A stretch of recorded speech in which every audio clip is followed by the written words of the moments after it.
Salut à tous, donc pour cette nouvelle vidéo, j'ai le plaisir de faire donc une nouvelle collaboration avec Rudy Koya. Merci beaucoup Rudy. Merci à toi JB de cette nouvelle invitation, c'est avec plaisir que je viens participer pour cette nouvelle vidéo.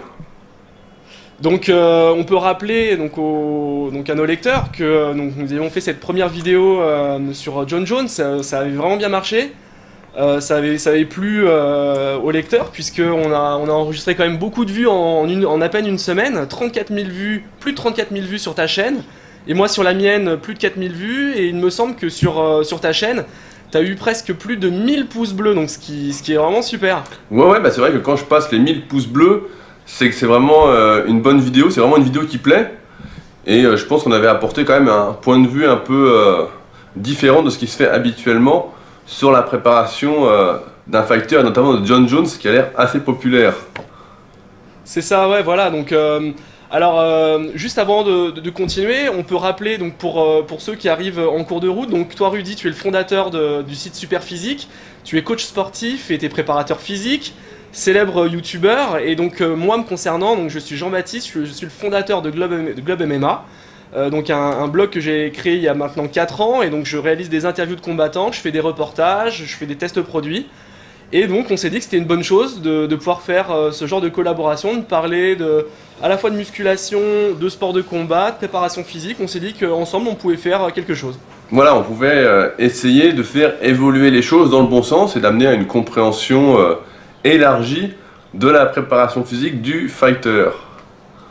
C'est ça, donc là, juste pour faire 2-3 remarques, donc on a bien lu ensemble l'ensemble des commentaires que vous aviez postés sur nos vidéos sur Jon Jones.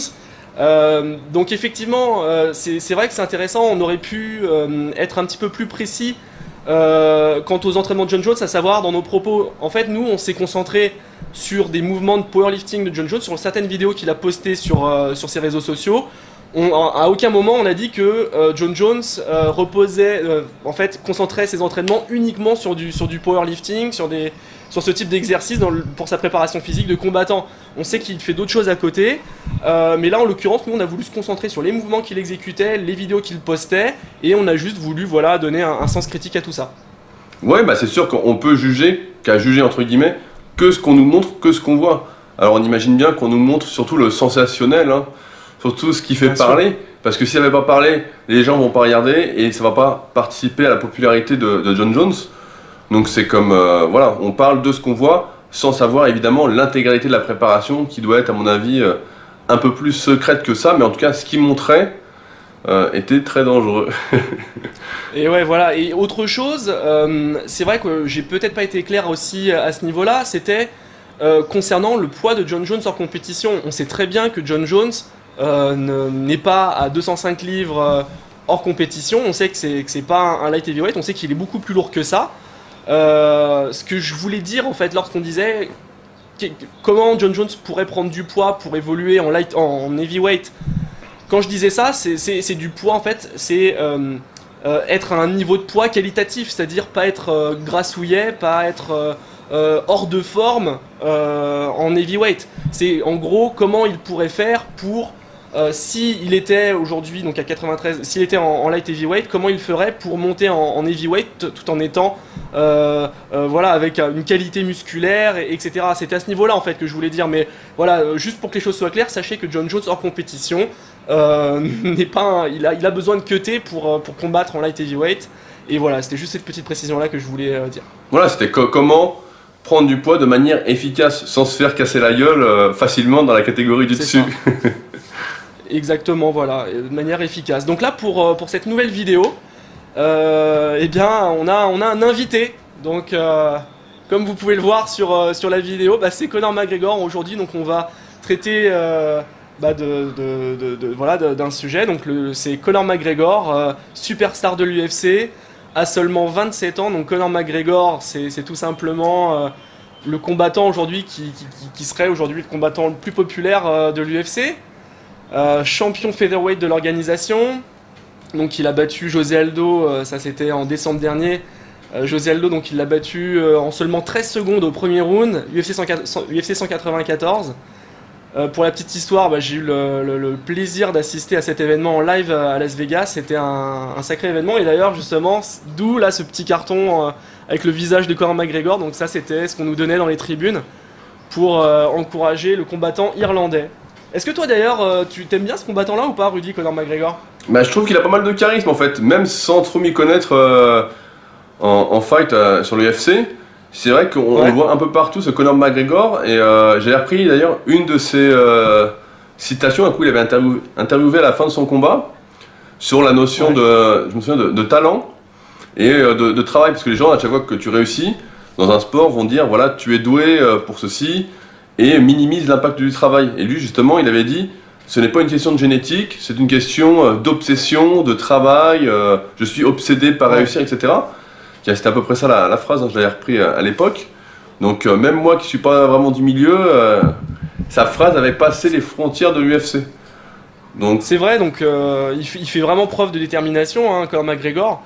On voit, c'est impressionnant, à tel point qu'il systématiquement il est capable de prédire ce qui va se passer dans son prochain combat. Hein, il est réputé pour ça, et à chaque fois, avant le combat, il est capable de donner exactement la manière dont il va battre son adversaire. Et dans quel round, donc c'est incroyable. Donc là, Conor McGregor, aujourd'hui on va parler de ses entraînements. On va s'intéresser donc aux entraînements qu'il effectue lors de sa préparation physique. Du moins pareil, encore une fois, à ce qu'on a pu retrouver sur internet, sur les réseaux sociaux. On va notamment s'intéresser de tous ses entraînements en mobilité avec son coach Ido Portal. Là, Conor McGregor, il a encore un nouveau défi qui l'attend. C'est la semaine prochaine, ça va être à l'UFC 196. Donc il devait à la base affronter le combattant brésilien champion light heavyweight de l'organisation, Rafael dos Anjos. Et finalement Rafael s'est blessé à quelques jours du combat, il s'est blessé au pied. Donc l'UFC a cherché un remplaçant pour Rafael dos Anjos. Et le remplaçant n'est autre que Nate Diaz. Donc Nate Diaz, fameux Nate Diaz, combattant qui a accepté le combat. Et cette fois-ci ils vont pas s'affronter donc en lightweight pour la ceinture, mais ils vont s'affronter en welterweight, donc la catégorie encore au-dessus, donc 2 catégories au-dessus de celle de Conor McGregor. Donc ils ont trouvé un terrain d'entente, donc c'est un combat qui aura lieu à 77 kg. Et ça promet, c'est un beau challenge. Qu'est-ce que tu en penses de ça alors, de ce choix de Conor McGregor, d'avoir pris un combat 2 catégories au-dessus? La question c'est, parce que je connais pas parfaitement la catégorie, mais donc il était en moins de combien avant? Alors Conor McGregor, lui, là il évoluait donc en featherweight. Featherweight c'est 70 kg, donc là il va évoluer en 77 kg, tout en sachant que Conor, là cette fois-ci je vais être bien précis, Conor hors compétition, il est en welterweight, il est à 77 kg. Et la catégorie va jusqu'à combien de kilos? Donc après on passe au middleweight, et là les middleweight, attends, que je dise pas de bêtises, il faut que je regarde, ça va me revenir. J'ai du mal, c'est 185 je crois, 185 livres, hein, si je dis pas de bêtises. Et je vais te donner ça en ouais, kilos, ça va faire 82, 83. Ouais, peut-être. Quelque chose du style. C'est ça, donc là 77 kg, donc tout en sachant qu'il n'aura pas effectué de cutting. Voilà, 185 livres, ça fait 84 kg, c'est ça. Bah déjà, le truc, c'est qu'il va arriver déjà en forme. C'est sûr que quand tu fais un cutting, que tu manges rien, que tu bois pas. Moi, je regarde pas mal les vlogs en fait sur la chaîne de l'UFC, là, directement sur YouTube. Et on voit, ils mangent rien à la fin, ils sont morts, ils ont des cernes de fou. Et c'est sûr que si tu arrives tout de suite, sans avoir besoin de faire de régime extrême, en plus en fin, à l'approche de la compétition, du combat, là, tout de suite beaucoup plus fort. Hein. Tous ceux qui font de la musculation, qui ont déjà fait un régime, une sèche, te le diront, hein. C'est là où tu perds un maximum de force, t'es crevé, etc. Si là déjà t'as pas besoin de le faire, il va être beaucoup plus fort qu'à l'accoutumée. C'est ça, d'accord. Donc ça va être intéressant, ouais, comme tu disais. Moi là, le dernier combat de Conor McGregor, donc c'était contre José Aldo, et on peut se souvenir de sa pesée. On a l'impression qu'il est complètement squelettique quand il monte sur la balance. Ouais, on a l'impression que c'est un zombie. Et on voit vraiment, et systématiquement lorsqu'ils descendent de la balance, la première chose qu'ils demandent, c'est de boire de l'eau, parce qu'ils sont complètement déshydratés. Donc c'est vraiment impressionnant. Donc là, comme tu dis, là il sera en forme. Il va pouvoir faire un combat où il sera vraiment dans toutes ses capacités. Son corps ne va pas subir des fluctuations de poids. C'est vrai que j'avais vu la pesée justement, les images, parce qu'il y avait les Vlogs qui étaient sortis justement sur l'UFC là, et on voyait qu'il était vraiment extrêmement maigre, quoi. Il était vraiment rachitique, quoi, habillé. On voyait qu'il était pas. C'est vraiment en pleine santé, quoi. C'est clair. Là, Nate Diaz, ça va être intéressant ce combat en welterweight. Donc Nate Diaz aussi s'est baladé entre lightweight, welterweight. Et donc là, il va y avoir une petite différence de taille. Donc ça va être, là, on va voir ensemble leur morphologie. Donc Conor McGregor fait 1m75. Donc il évolue à 70 kg, mais là il va combattre à 77. Et donc son allonge, il a une allonge de 188 cm, donc 74 pouces. Tandis que Nate Diaz, lui, mesure 1m83. Donc là, il y a une différence donc de 8 cm. Et donc concernant son allonge, Nate Diaz, lui, a 193 cm, donc il a 2 pouces de plus. Est-ce que selon toi, le fait comme ça d'avoir une différence de taille, une différence d'allonge, ça peut avoir un impact sur le combat? Bah, je suis pas un grand spécialiste de combat, donc je vais rester mesuré dans ce que je peux dire, mais... Dans tes propos, ouais. Ouais, c'est sûr que donc ça fait 5 cm de plus d'allonge. De mon avis, qui ne repose presque sur rien, parce que je me suis jamais battu. Pour moi, ça fait quand même une belle différence. Mais après, comme un combat, c'est pas seulement que l'allonge, c'est aussi la vitesse. Et de ce que tu m'as dit, Conor est super rapide. Je pense pas que ce soit spécialement un facteur déterminant. Même si quand tu joues à la console à l'UFC, on te marque tout de suite l'allonge du mec, comme si c'était déterminant. Ouais. Donc après, c'est sûr que ça doit jouer un petit peu, mais je pense pas que c'est autour de ça que va se jouer tout le combat. Exactement, donc et justement nous ça nous permet de faire une bonne transition là-dessus. On va pouvoir parler de la mobilité de Conor McGregor. Effectivement, Nate Diaz est un combattant assez lent. C'est quelqu'un qui est beaucoup sur ses appuis, il avance, il va souvent de l'avant, il a une bonne boxe, il est fort au sol. Mais la qualité de Conor McGregor, c'est ses déplacements, c'est sa rapidité, sa précision, sa capacité à contrer, son coup d'œil. Bref, effectivement, je pense pas que ce soit, là en l'occurrence, pour ce combat-là, un facteur déterminant, l'allonge et puis la taille. Qu'est-ce que tu penses du physique de Conor McGregor, son gabarit par rapport aux photos que tu as pu voir? Bah justement, il a un gabarit. Sa structure osseuse. Ouais, c'est vrai qu'il a un gabarit qui a une morphologie osseuse un peu particulière, parce que si on analyse bien, donc pour ceux qui ne savent pas, je fais des analyses morphologiques sur mon site depuis un petit moment. Donc j'analyse les gens d'un point de vue osseux, d'un point de vue musculaire, la différente longueur des muscles, les adaptations à l'entraînement, etc. à faire. Et là, quand on analyse Conor, en fait, on remarque qu'il a des bras très très longs. On dirait vraiment, en musculation, à titre d'exemple, il serait super fort, car il mettrait très vite, très lourd au soulevé de terre, avec ses bras immenses. Et normalement, quand t'es long, car normalement, entre guillemets, quand t'es long, t'as des longs bras et des longues jambes. Et lui, quand on l'analyse, bah justement, il n'a pas des longues jambes, qu'elles sont pas aussi disproportionnées que la longueur de ses bras, qui est vraiment immense. De toute façon, on voit bien, il fait 1m75 et il a 1m88 d'envergure, ce qui est assez énorme. Mais après, ce qu'on peut dire aussi, c'est qu'au niveau de sa posture, on voit qu'il a les épaules un peu en avant, il a une cage assez plate, et donc ça fait vraiment... ça, sans vouloir être méchant, hein, ça fait un peu singe entre guillemets, quoi. Et là, le fait d'avoir les épaules en avant, est-ce que c'est le résultat d'une musculature, de muscles plus forts que d'autres, par exemple? Ouais, ça... Je sais pas, je me souviens, il me semble que lorsqu'on a les épaules un peu en avant, est-ce que ça veut dire qu'on a les muscles du dos pas assez développés, ou non, ou est-ce que ça n'a pas de lien? En général, ce qui régule, entre guillemets, la posture et la position des épaules, ça va être la force des muscles qui vont pousser l'épaule en avant, donc ça va être le grand pectoral, le deltoïde antérieur, ça va être le biceps, le grand dorsal, le grand rond, etc.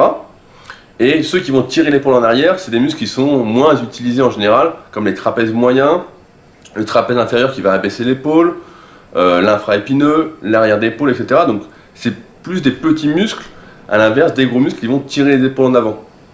Et donc comme on ne voit pas tout son entraînement, c'est dur de dire si c'est dû à l'entraînement. En tout cas, comme il est coaché par Ido Portal, et on va y revenir juste après, niveau mobilité, c'est pas ce qui doit manquer, mais c'est sûr que si c'était tout le temps en train de taper vers l'avant, c'est normal qu'au bout d'un moment, il y ait une sorte de déformation due à des muscles plus forts qui te tirent vers l'avant, parce qu'il n'est pas en train de tirer la plupart du temps en serrant bien les omoplates, etc. Donc ouais, c'est peut-être une déformation du sport.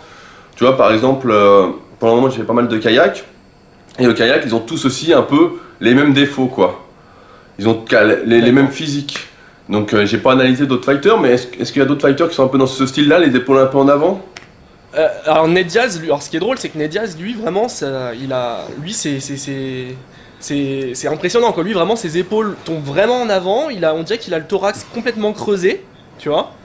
Et le dos rond, donc comme si qu'il était un peu bossu. Alors, je sais pas si c'est voilà une position du fait voilà qu'il boxe, une position de boxeur ou quoi, mais lui, tu verrais, c'est encore plus impressionnant. Ouais, non, mais ça Donc, s'explique, ça s'explique par ce qu'ils font. Si tu fais 2000 répétitions par jour en tapant en avant, en avançant les bras en avant, etc., en travaillant les muscles qui sont rotateurs internes de l'épaule, bah forcément, ça va être presque impossible de compenser avec tous les muscles qui sont rotateurs externes de l'épaule pour justement te redresser, quoi. Donc ça me paraît une déformation professionnelle normale, même si, à terme, c'est pas très sain pour l'articulation de l'épaule. Mais bon, après, chaque sport va avoir ses avantages et ses inconvénients. Voilà.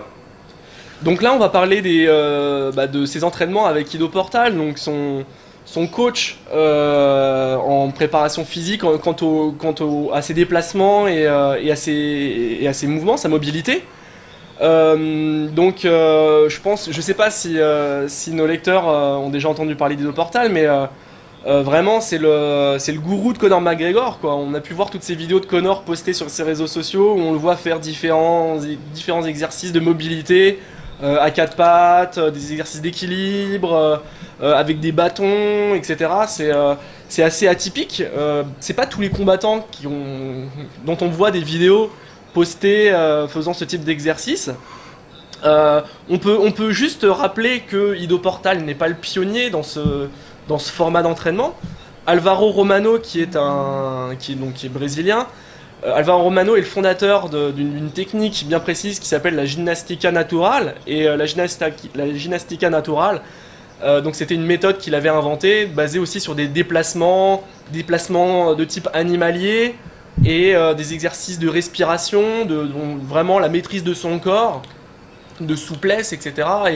Et d'anciens combattants très célèbres comme Rickson Gracie ou même Vitor Belfort, Anderson Silva ont travaillé avec Alvaro Romano sur ces déplacements-là pour justement les améliorer pendant le combat. Donc c'est intéressant. Et donc là, Ido Portal, on voit qu'il développe tout ça. Quelle est ton analyse en fait sur ce type d'entraînement? Qu'est-ce que ça apporte? Quels sont les avantages? Quels seraient les inconvénients?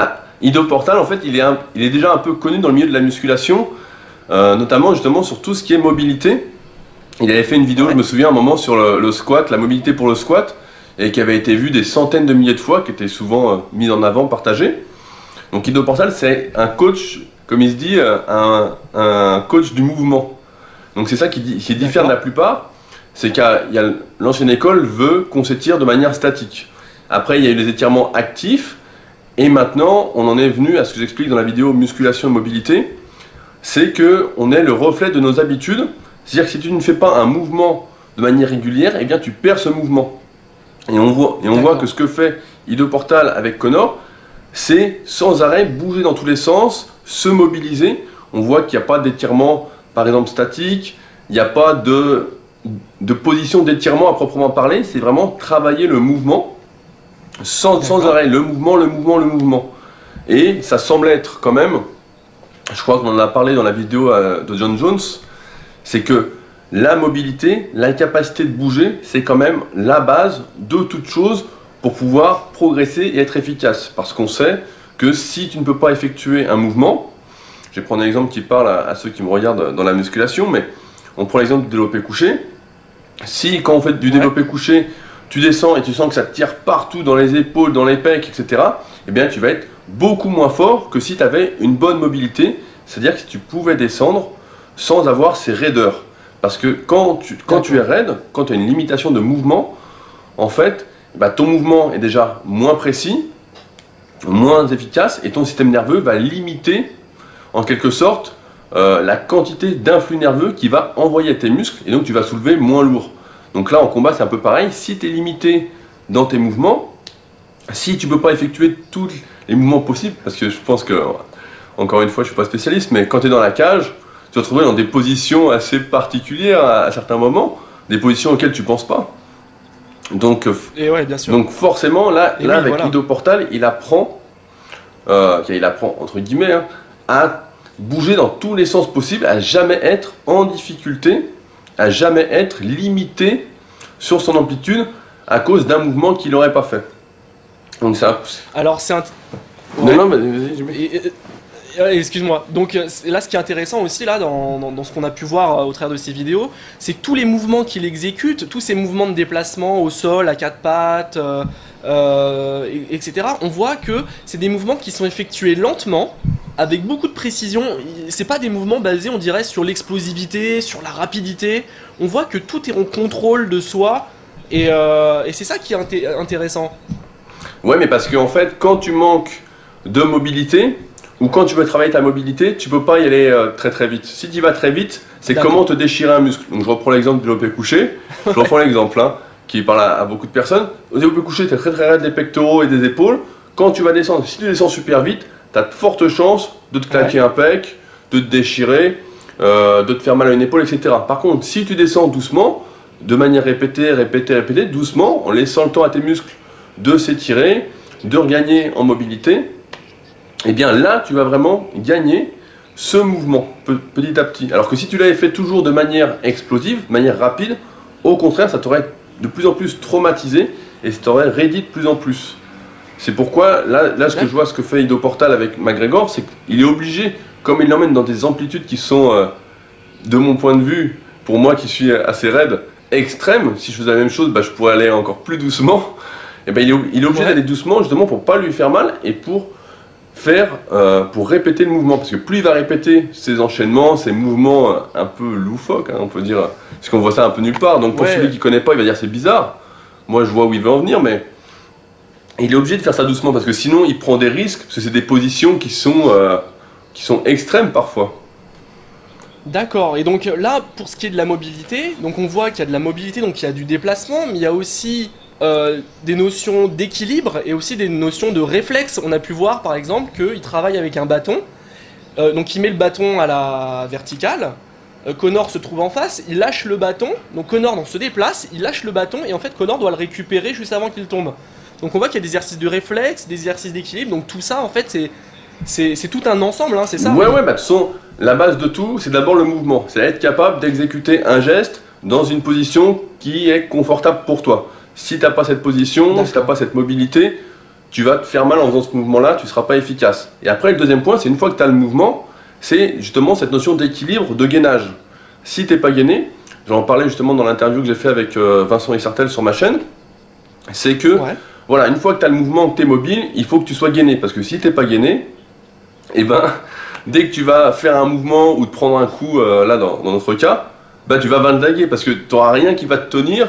Tu vas faire, tu vas danser quoi, ça va être un peu, ça va être un peu n'importe quoi. Donc c'est le gainage après. Donc j'ai vu par exemple sur les vidéos aussi qu'à un moment il faisait du squat sur une sorte de petite poutre sans barre et tout, et on voit qu'au départ, on le voit progresser sur la vidéo, qu'au départ il a du mal, il cherche l'équilibre, etc.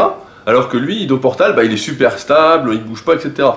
Donc voilà, la deuxième base c'est le gainage, mouvement gainage, et seulement après, bah voilà, tu peux travailler, tu as une base solide en fait.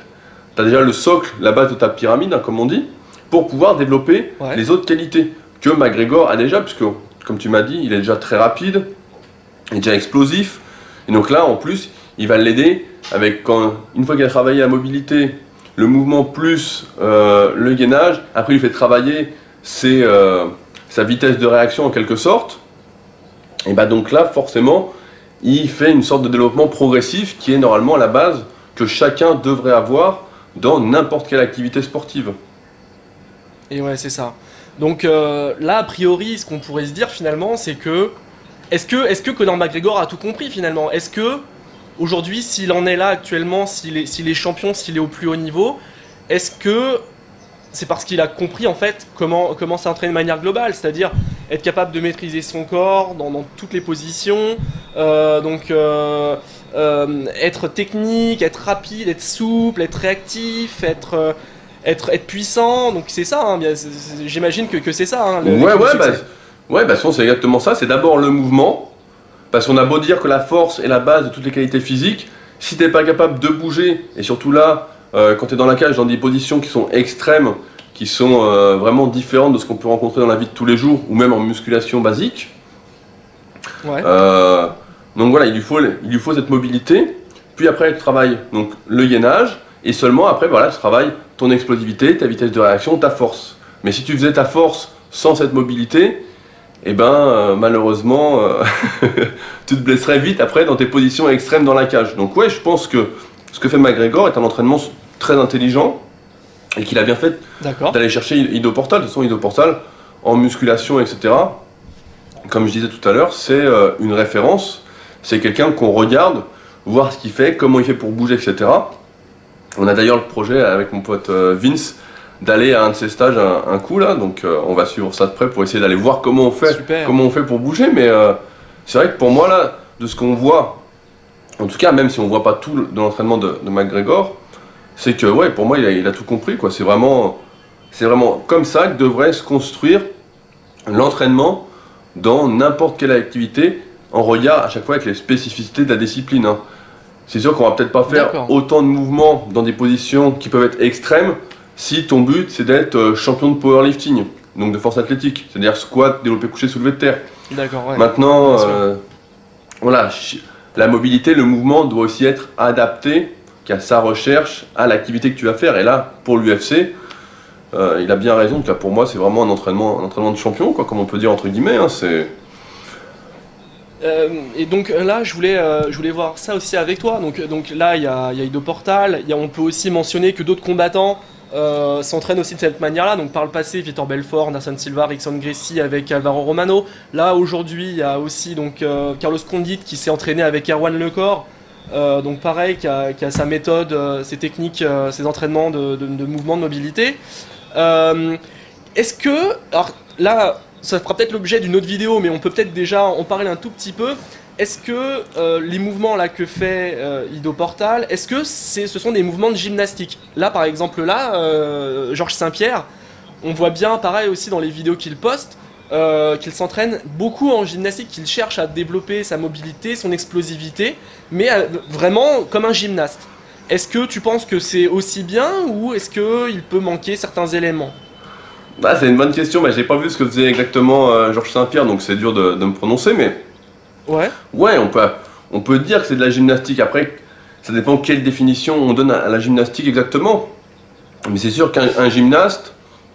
Après, ce que fait Ido Portal, quand même, pour moi, c'est au-delà de la gymnastique. Parce que dans la gymnastique, on voit que des fois, il travaille sur des mouvements statiques, même s'il y a du dynamique, il y a du mouvement, etc.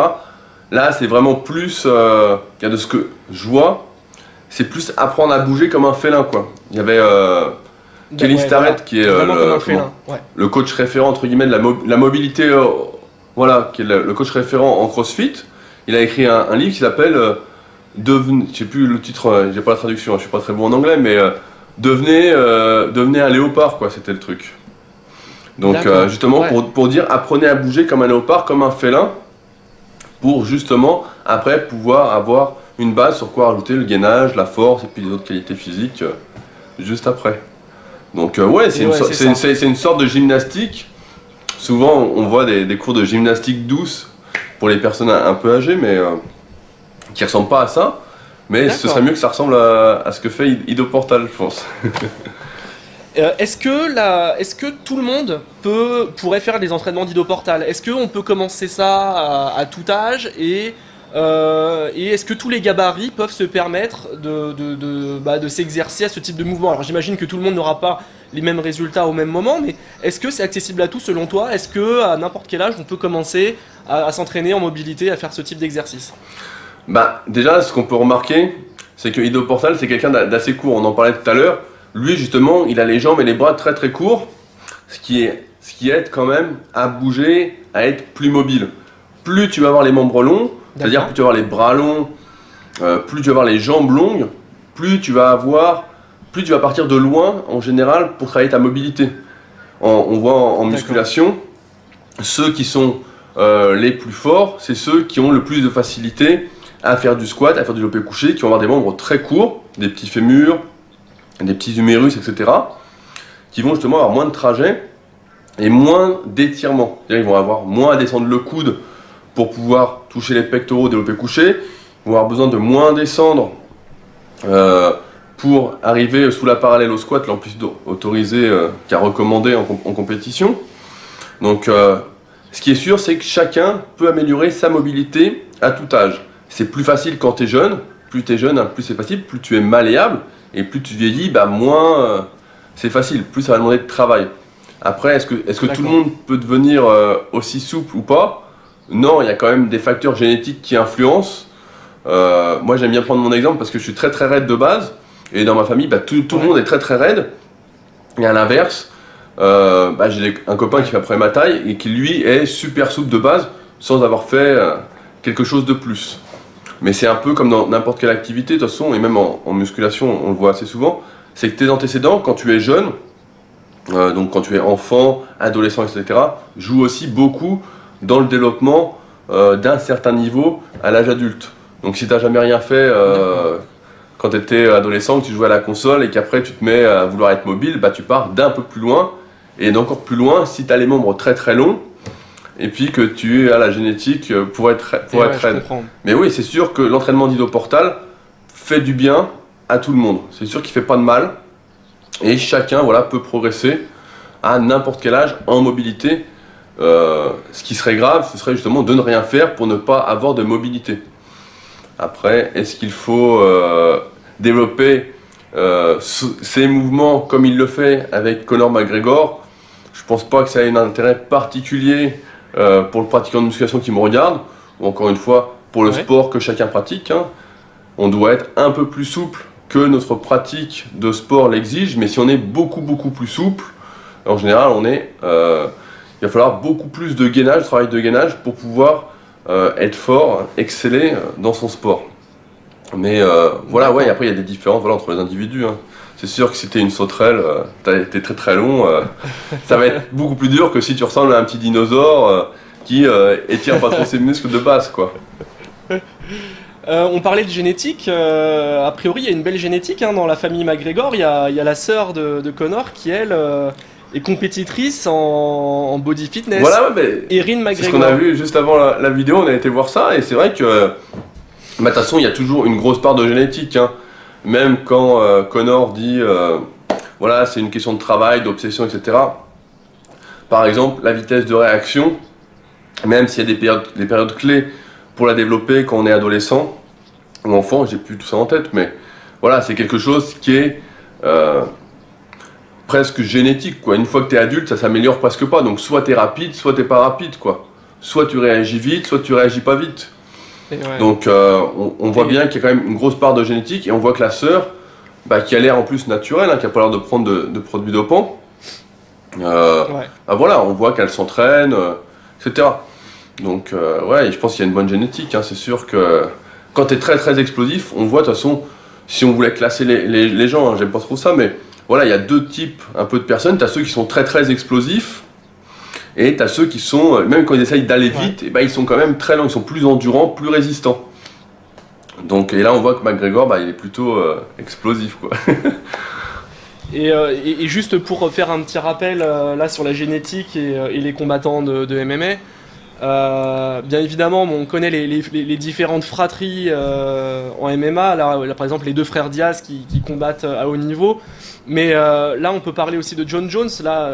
Par rapport à notre dernière vidéo, John Jones, lui, il a deux frères, et ces deux frères évoluent à haut niveau dans le football américain, ils évoluent à la NFL.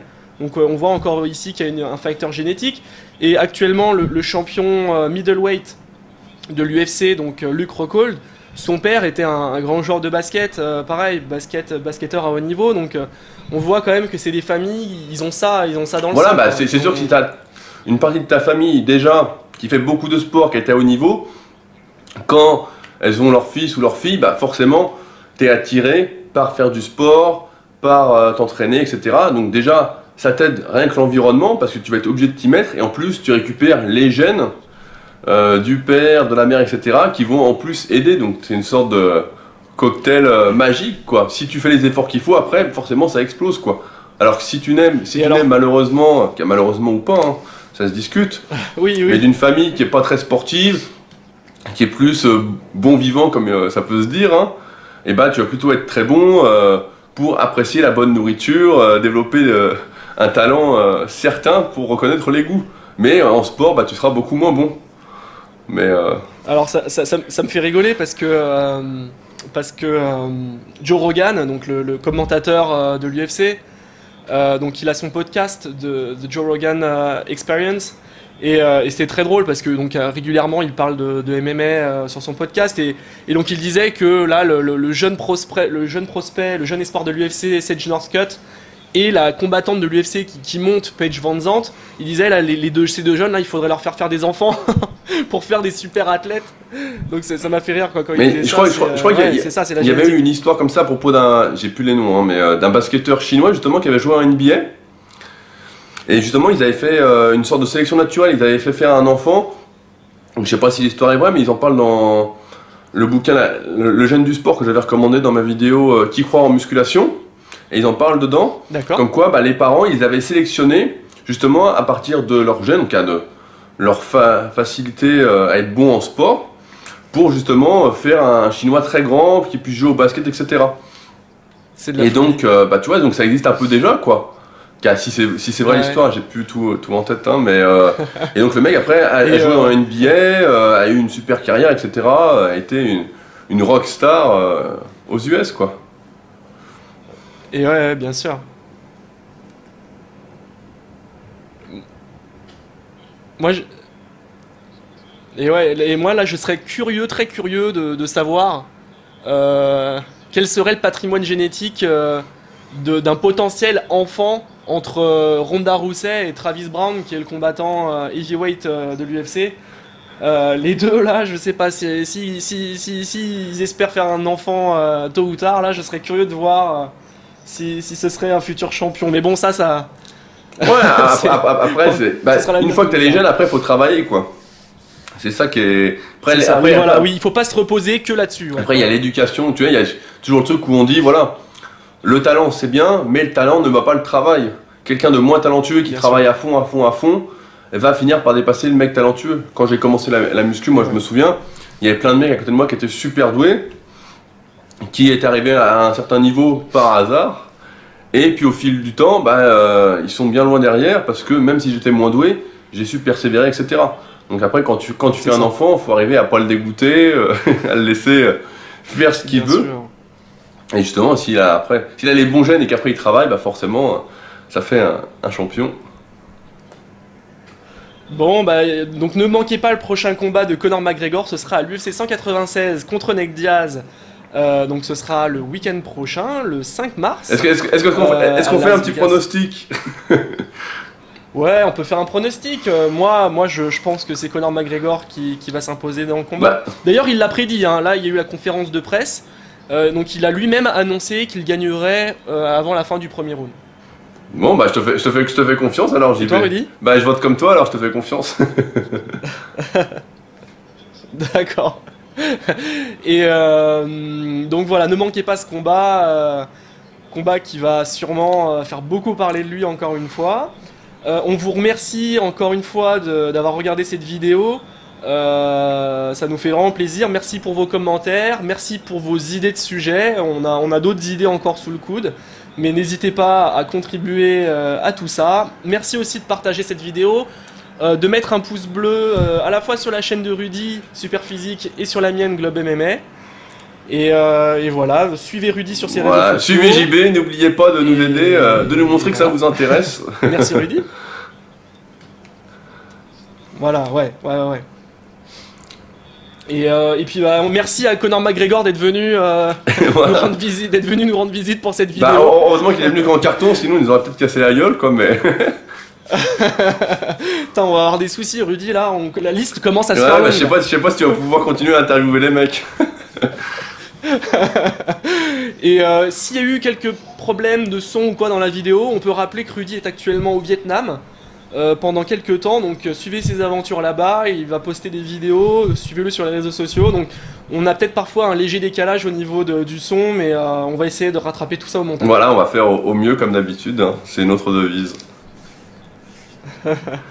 Bon bah super, merci beaucoup Rudy pour cette vidéo, et puis voilà, vive le sport. Hein. Et puis bon combat à Connor, hein, bien évidemment.